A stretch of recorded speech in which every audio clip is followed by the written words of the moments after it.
Different bodies, different minds, incredible passion and a touch of magic in their eyes. They move silently, often ignored by society, but they paint our realities. They move us, they inspire us, they brighten our days if we just acknowledge them. They are the differently abled. Let's celebrate their lives and listen to their stories. As part of our ongoing series on the differently abled for the Orion Organisation, today we chat to Ingrid von Stein, an entrepreneur based in Cape Town, Milnerton. Hello Ingrid, how are you today? I'm good, thank you, Nick, for taking the time to chat to me. It's an amazing thing that we're talking about, and as you said, disabled people might be out there. You might not even know that someone's disabled. You yourself didn't know that you were disabled for a long time. Can you take us through that journey of finding out that you had a disability? Yeah, it was quite an interesting journey. I thought I was just like everybody else. In fact, I am just like everybody else. But only sort of late in primary school, I had a teacher who decided to chat to my parents, and because she realized that I actually wasn't seeing the board properly. And through a series of tests, I'd already had lots of eye surgery because I had a genetic squint. But they were so busy fixing the squint that nobody actually realized and picked up in those days, which, things have changed a hell of a lot since then, that I actually couldn't see out of one eye. However, I didn't know that I couldn't see out of one eye. I just thought this was how life was. So I'd kind of adapted myself, and I did incredibly well at school. I fitted in socially. I never ever carried it around as, well, I'm disabled.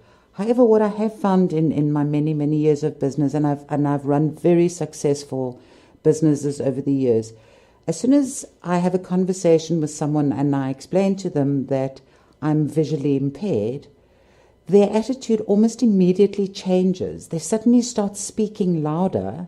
And I've tried to explain to them, I'm not hearing impaired, I am visually impaired.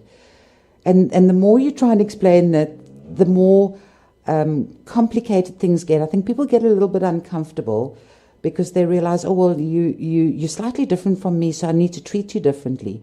And kind of the message I just want to give people is, we're really the same as you, We eat, we sleep, we breathe, we live, we die. We just do things slightly differently to you.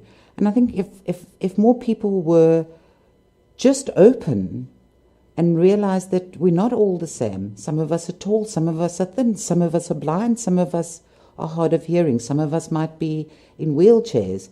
It doesn't mean that we're any different from anybody else. And what are some of the challenges that you find the disabled face? I can't speak in general. I can merely speak about being visually impaired.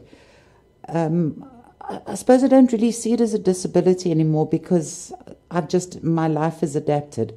I work with very large fonts on my computer so that I'm able to read.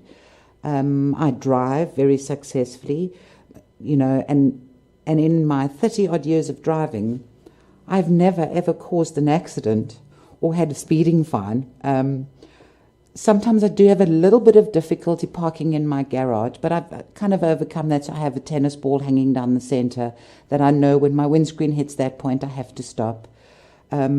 Judging spaces are a little bit difficult for me, but it's not a bad thing. What I do is I go to the shopping center, I park in the far corner of the parking lot, and I walk to the store. It's a great walk, and I also ensure that other bad drivers who have no impairments don't knock my car.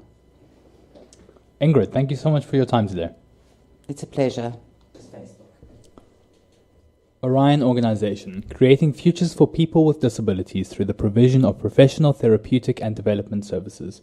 You can go to their website, orionorganisation.org, or you can find them on Facebook and Twitter.